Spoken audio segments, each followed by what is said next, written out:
Let's get this party started.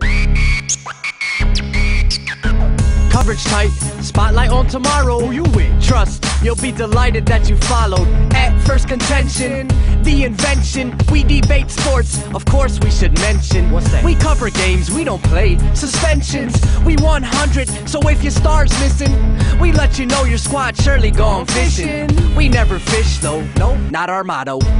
We sport on deals, on court, on fields. The victors, the vengeance, the legends, latest invention. Phirst Contention. I said, hola, senors and senoritas.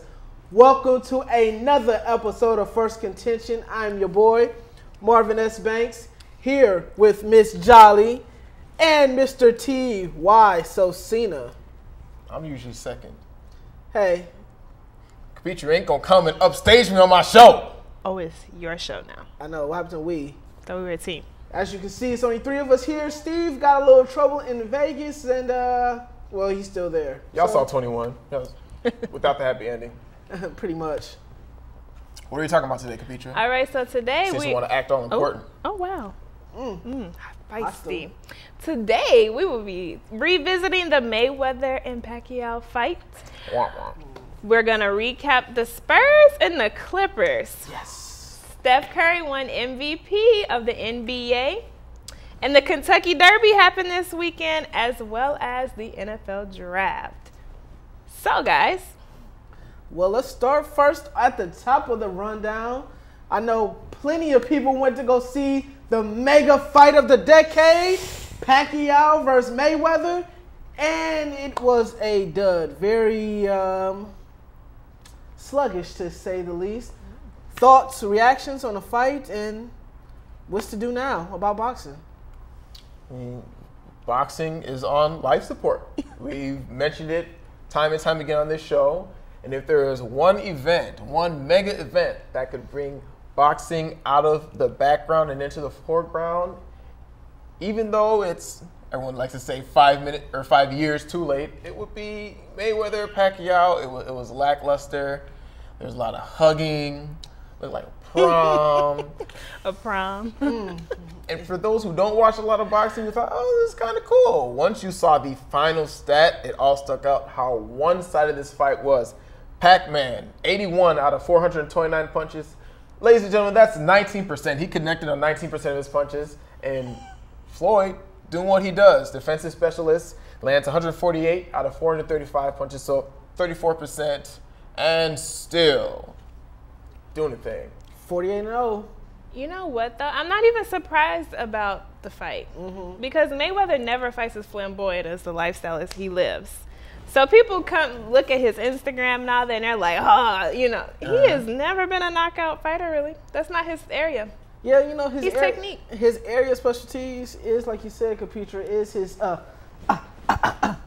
his defensive prowess and eluding those punches from everybody. As Ty pointed out, he eluded over 80% of those punches from Pacquiao. But now there's recent reports saying that Pacquiao was playing with a messed up shoulder. I don't know how many people believe that. Nah. Had to have surgery on his rotator cuff and is out 9 to 12 months. Thoughts, reactions about that? You know what? Yeah. You look fine to me. You look fine. Hey, As Pacquiao said, I thought I won. So he had him on the ropes a bunch of times, and he was doing the first. yeah. If you got a bad shoulder, that's not happening. That's Yeah. an excuse.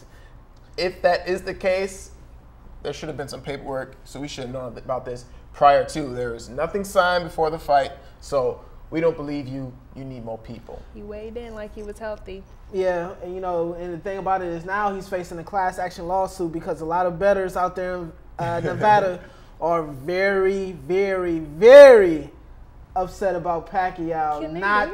Yes, they can, for not detailing that information that he had a bum shoulder, unfair fight advantage. Excuse. Can sway the betting perception. But have you ever seen a fighter like Floyd or an athlete like Floyd hated so much by people, though? Who, Ty? A lot of people don't like Tony Romo and like Tony Romo. But not to the not same, Not to same the extent extent. of Not to this Floyd. extent. And you mentioned everyone in Nevada who wants to place that class action suit. I believe Floyd is from Grand Rapids, Michigan. Vegas is like his home away from home, and that whole arena was booing the mess out of him. They were. Yeah, that's interesting. You know, you have someone that's chasing Rocky Marciano's record of 49-0, but he's getting booed at his second home state. I can't imagine another athlete that's so dominant that gets booed and hated so much. Now, you know, there's It's like a love-hate relationship. There's outside circumstances that we'll touch on in a few minutes that a lot of people dislike Floyd, but it just seems that every time he goes up to stage, the more times they hate him, it's kind of like how Barry Bonds was. That's who, you know, how Barry Bonds was. The more home runs he hit, the louder the boos came. And he just kept on knocking out home runs. I know, it's always so confusing because these people are still paying to come see him. Exactly. Maybe they think they're paying to come be like the witness to his first loss, but that's stupid. Yeah, that's not. It's a waste of money. Word on the street was that you was betting on Pacquiao. I wish I would have known about that. I would have been easily taking donations from that. I don't know who your sources are. That is not. I learned from my last bet. One thing's for sure, you guys see Pac-Man smiling like throughout the whole thing. I think the only thing he was comprehending was, I'm about to get paid one way. I was thinking he had the look of like, I'm just happy to be here. Yeah. Like he was just happy to be in the arena, to be on the ballot. And like, that's not Pacquiao. Pacquiao was someone that you thought could give Floyd maybe a run for his money. No, maybe, but I mean, on the untrained eye, it didn't seem like he just laid down. You know, he was there. True to his will. Until the final stats showed up, it was hard to see. But yeah, hey, when you're 48 and go chasing 49-0, what more is there to expect out of Floyd? He has the formula. When you have the formula, don't change it. Exactly. Duck and weave, get your tap in. His dad was feeling feeling like he wasn't aggressive enough. Towards the middle rounds, he was like, kind of like, what are you going to do? And truth be told, I fell asleep rounds 3 through 12, and I saw it on HBO and Showtime again, and I still didn't miss too much. I knew that Floyd was going to win this, but now Floyd, there's been a lot of things coming out in the media about his domestic disputes and his domestic violence in the past, even to the point where he was able to get some of his critics' media ban denied to come into the stadium for a little bit. Michelle Beadle and also Rachel Nichols, that's been very critical of his domestic violence issues. What do you say? What do you think about that, Capetra? You being the female on the show and everything. Honestly, I'm curious as to why we as a society are so quick to overlook Floyd's domestic violence history, because it's not like he had one isolated incident. You know, Ray Rice had the one incident that everyone knew about. Floyd has had 6 charges against him in the realm of domestic violence, and he is the one that's still out that they're going to court for sometime this year. So I'm curious why we just kind of brush it under the rug and no one's really making a fuss about it. Is it because he's the only one bringing like real money and attention into the realm of boxing? Yes.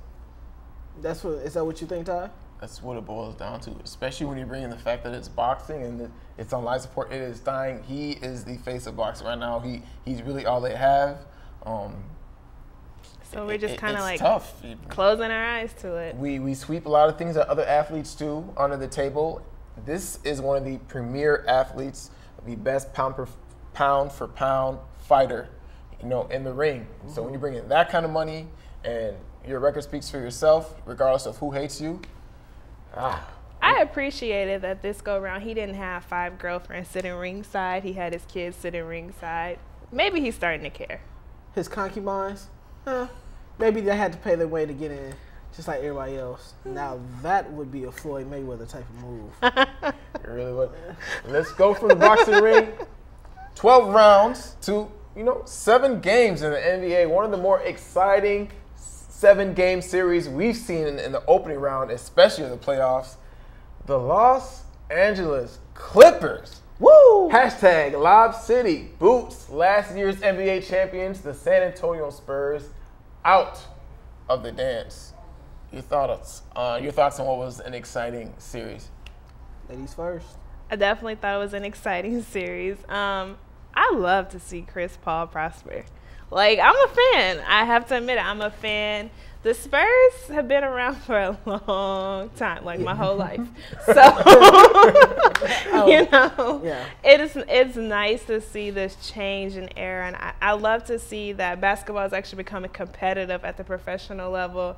Sometimes you wonder, like, is this rigged? And I didn't get that watching the Spurs and Clippers series. I felt like it was real basketball happening. I'm definitely happy that the Clippers was able to overcome that mental hurdle. And you could see by the way they played against the Rockets last night in Game 1 that they were able to – I feel like they were able to get over that hump. And now they could play free to say, all right, whoo, we beat the Spurs. But as great as this series was, I would have to rank this number 2 in the first round. Number 1 would be Golden State against the Dallas Mavericks with Baron Davis and Chaos wrecking the shop against the Mavericks in the first round. They had nothing coming. That whole Warriors crowd was ecstatic. That whole atmosphere was just loud. Baron Davis dunking on people left and right. I mean, it was just, Miss Baron. Yeah, we do miss Baron so much. You mentioned a good thing in terms of everything being rigged, not only in NBA but across the board of all of our major sports.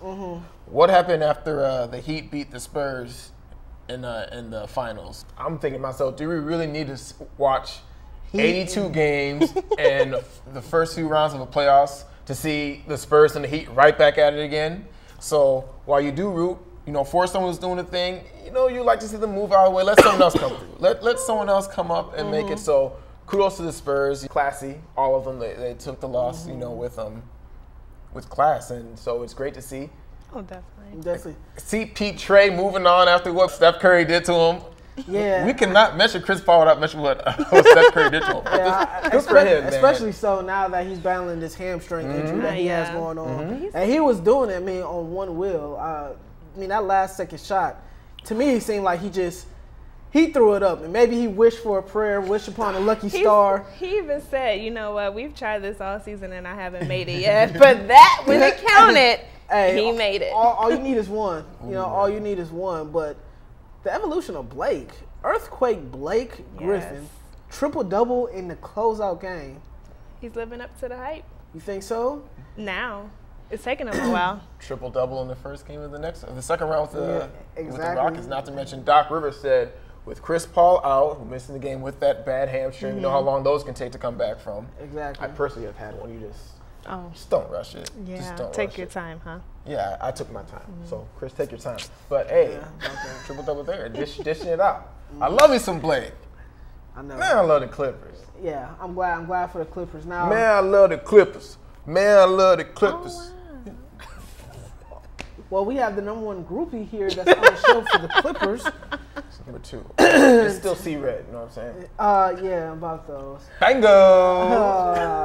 Such a jerk. Fear the deer. Such a jerk.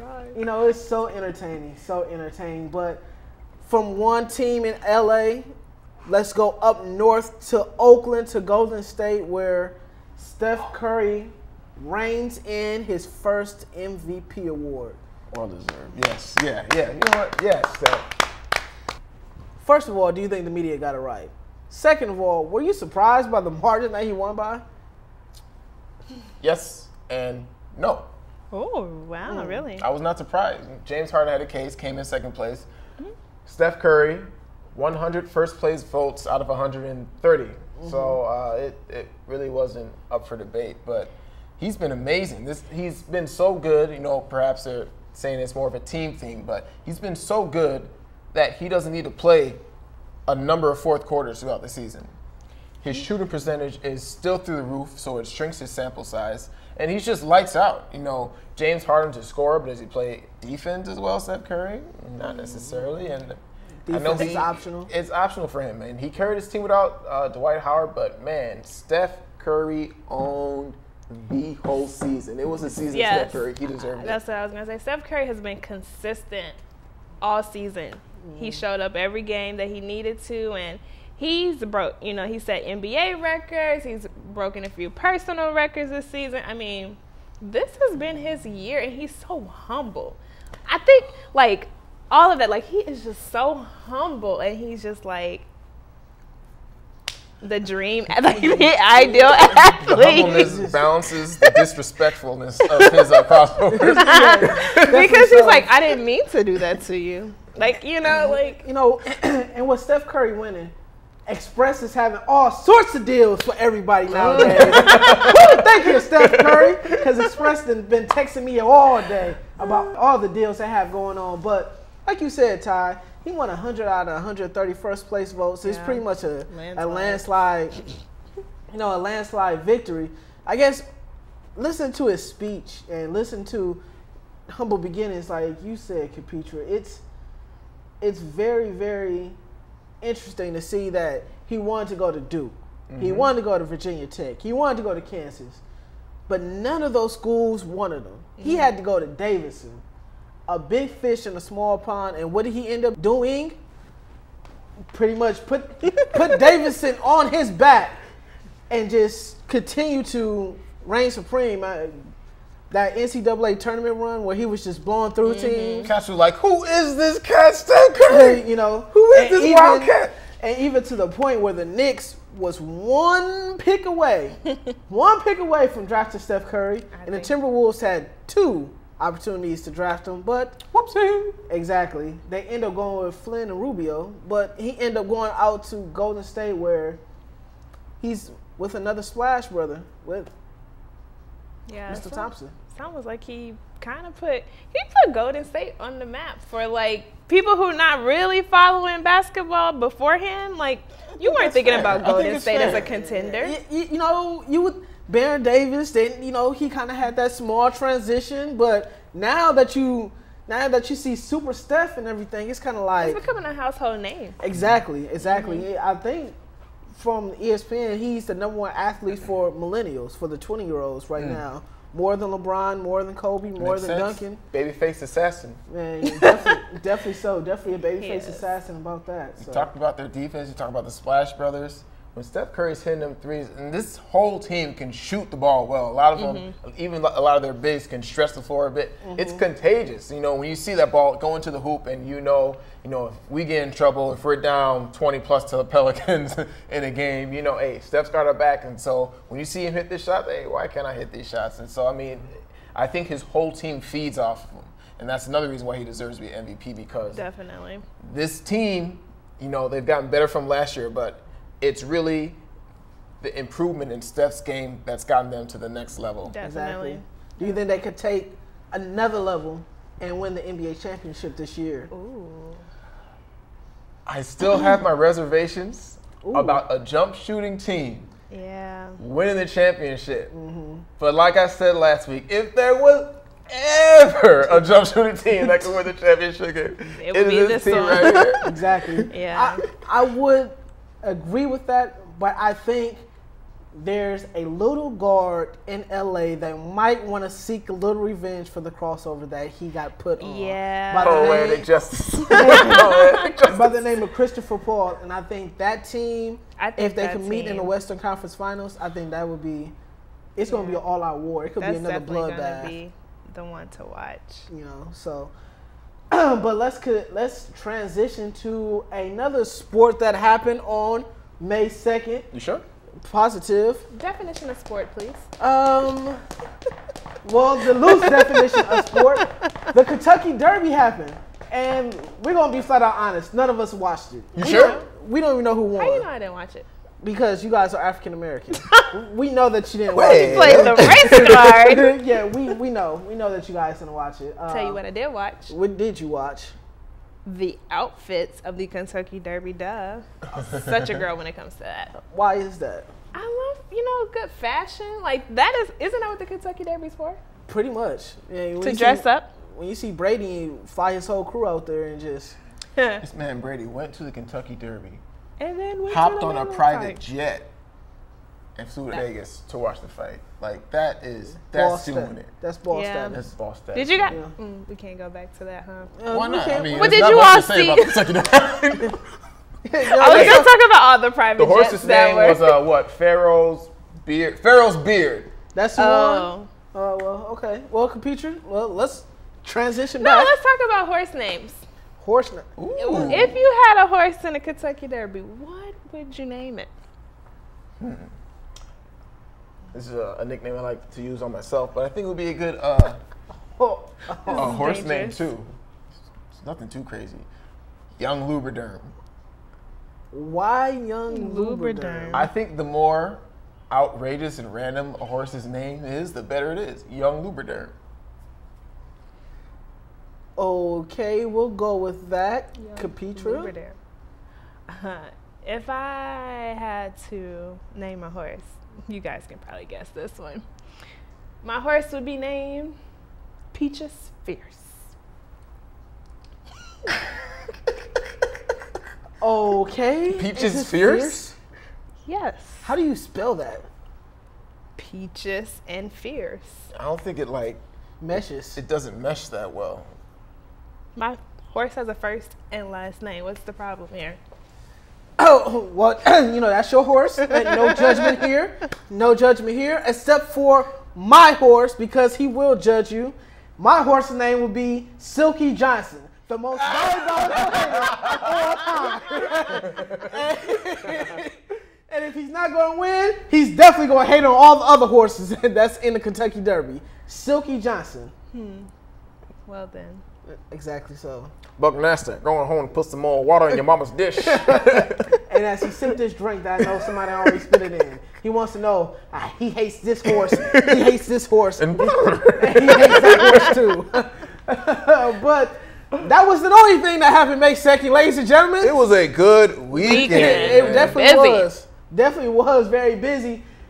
NFL draft concluded this past weekend. Day 1 was Thursday. Day 2 was Friday. And day 3 was Saturday, May 2nd.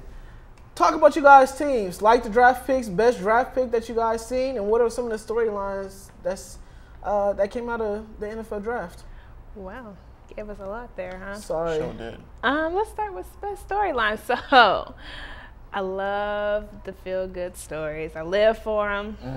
And there were 2 that came out of this draft that That caught estrogen. my eye. Don't be sexist. One being Eric Flowers, drafted to the Giants. Okay. And because, his dad raised him since the time he was 6 years old because his mom passed away. And he doesn't have an entourage. His entourage and his dad and a few uncles. He hasn't signed the agent. His dad is his only counsel. Wow. He is gonna have lawyers Wow. in when they sign the contract to read kind of the legal terms. Necessary. But other than that, they're keeping it between him and his dad. That's his road dog, and I just think that's beautiful, especially in a society where we're always like fathers are absent. This right here is a total flip. Single father raised them. That's cool. Leonard Williams came out of USC, and his story it definitely caught my attention. He was too big to play Pop Warner football. Like, what are the odds? Hey, well, First round, if that's the outcome, gain a little weight, baby. Once you start playing with men, you ain't too big for exactly. a lot of things. And he moved around a lot, and he was homeless for a while. So it's just nice to see that For sure. dream come true, especially a top 10 pick in the Humble NFL beginnings. draft. Humble So beginnings. Well, Definitely. Kansas City Chiefs, their first round pick was Marcus Peters, Yes. cornerback out of Washington. Then they followed, I forgot who their second round pick, but they did draft a receiver out of Georgia in the third Yes. round, Chris Conley, Mhm. I believe. Thoughts on the Chiefs and their draft picks? Well, funny thing, I don't have a favorite team. So when I think of my team, I go with my home team where I'm from. And, I think the Chiefs did okay this draft. I give them a B. We got a shutdown corner. I think this wide receiver, he definitely has a chance to produce. He may There's get to one thing play. y'all need is some wide receivers. There's Well- zero. Doesn't News fit about in Andy Kansas City's Reid's. receivers ain't been good news. So I think he has a chance to play there. And then the offensive line that they drafted, He's supposed to play center, so there's room for him there. So I think they did okay. I don't know what the Chiefs are going to do long term, but. You know what was interesting? I was looking at a stat from Seattle that said that their receivers caught 7 touchdowns and they was ranked 31st. And it took me like 2 minutes to figure out who was the worst. And I was like, oh yeah, that's right. It was Kansas City. They had 0. Oh, that makes a lot of sense. Let's go back to the storylines because the home beginnings. So that's adorable. Shane Ray. Shane Ray from Missouri. Yes, he's one of My man had all types of red markings on his draft card. Not only had the foot injury, but caught with that reefer. And who drafts him? He falls down to the Denver Broncos. And for those who need a little bit more enlightening, in Denver, Colorado, it's okay to get down on the 20th of April. So and every day around there. And every day around there. So I'm going to leave that there. So that is the storyline. You thought it was bad before. Let's keep an eye on this fella now because the NFL has their eyes on him. So let's see if he can keep from getting that second, third strikes. Fifth, sixth, seventh, whatever. Were you guys surprised about that 4 of Minnesota's players were drafted? And it was like in the first 5 rounds. Minnesota's on the come up. They're on a steady incline. How you are? Yeah, they're on a steady incline. Max Williams. I love the Max Williams pick. Damian Huge Wilson. for Baltimore. You know they're steady getting better. David Cobb getting better and better. You know, now if they can win in a bowl game, you know that's the next step. Yeah. So they're taking steps, but hey, Kill, I like it. Kill doing some good things. Definitely. But Ty, 1st round pick, Kevin White, 2nd round pick, Eddie Goldman, 3rd round pick. Can't say, but center out of Oregon. Ronis Grasu. And that 4th round pick, Jeremy Langford from Michigan State University. Go Green. You know, I have a source in Michigan State who said Chicago got themselves a player. And I'm so excited, especially with what we've seen from Le'Veon Bell. Some people said that Langford was a little better than Bell. And Bell took the league by storm this year. I like the draft. I like the Kevin White pick, but what did I say last week? We were really, really struggling on defense, and we went into the draft. We only drafted 2 people on defense, and the rest was for offense. So I think the capability is already there in offense, so we'll see if that can make things a little better. We do have Antero in the secondary, and so perhaps his leadership will solidify things back there. Hopefully so. They did draft a quarterback, didn't they? No. Oh, so Jay Cutler's still back there, right? Yeah. So you guys may be back there taking those first few picks again next season. There you go. Way to go, Capetra. Sorry. Well, welcome to the show. Well, the storyline. Well, you went with a feel good. You went with an interesting. I guess I'll be the Debbie Downer on this show. And Lowell Collins not getting drafted, and now he's on. I don't want to say a suspect, but he's being talked to by the police about the death of his girlfriend and his pregnant ex-girlfriend, excuse me. And it just brings to light the Aaron Hernandez case and what just recently transpired with that and him going to jail for life now and a top 20 prospect not being drafted at all, even though he said that he has an alibi and he has nothing to do with the death. Still, teams are very, very fearful of outside extracurricular activities that they didn't want to put their hands on, you know. That's major. You talk about players who have some issues and some off-field troubles. This is something you don't want to touch. Exactly. If a team had drafted him, can you imagine the backlash, the protests? You know, social media is all the rage nowadays. So, but I think the teams did the right thing until you get this thing figured out. Exactly. So. Hot potato. That's true. But you brought up the point about the protests from the fans and the public, and I'm just wondering, and the sponsors. Well, that's different. But I am wondering, like, how much should fans have a say in the way your team is run.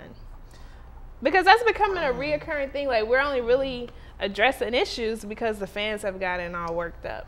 Public pressure. I mean, public pressure is the thing that busts a lot of pipes. You know, when the fans talk and say that they're not going to spend any money, then that's when things kind of end up. So, I guess money talks. exactly. So, Yeah, I figured. yeah. Thank you, because I was kind of lost. Well, Packers win defense, offense, defense. Demarius Randall, Quentin Rollins, Ty Montgomery, Jake Ryan. Quentin Rollins from the Degree commercial. Yeah, that too. So, interesting picks. A safety that could play corner, a corner that could play safety, a kick returner that was a wide receiver but maybe becoming a running back, maybe a kick returner, maybe a slot receiver.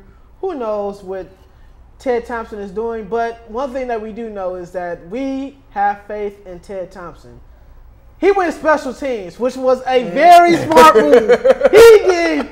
We're not letting this happen. I was waiting for it. I was looking right at you like. He went special teams. He picked a special teamer in the 3rd round. He's not playing any games with this one.